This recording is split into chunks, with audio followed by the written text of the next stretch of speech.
നമ്മളൊക്കെ മക്കൾ നന്നാവാൻ ആഗ്രഹിക്കുന്നവരാണ്, മക്കള് സ്വാലിഹീങ്ങളാവണമെന്ന് കൊതിക്കുന്നവരാണ്.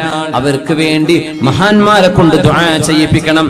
ജീവിച്ചിരിപ്പുള്ള മഹാന്മാരായ ആലിമീങ്ങൾ അവരുടെ അരികത്ത് കൊണ്ടുപോയി മക്കൾക്ക് വേണ്ടി സ്വലാഹ് നന്മയ്ക്ക് വേണ്ടി അവരുടെ മഹാന്മാരുടെ കൈവച്ച് തലയിൽ കൈവച്ച് ദുആ ഇരിപ്പിക്കണം. ആ ദുആ അവരുടെ ജീവിതത്തിൽ വലിയ ഫലമുണ്ടാക്കും. സമസ്തയുടെ പ്രഗത്ഭന്മാരായ പണ്ഡിതന്മാരുണ്ട്.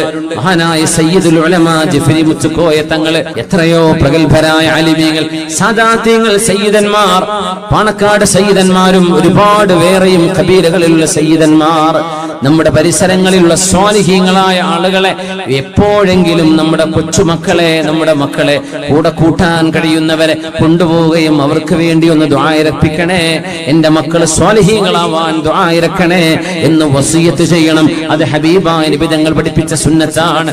സ്വഹാബിമാർ ചെയ്തിരുന്ന പണിയാണത്.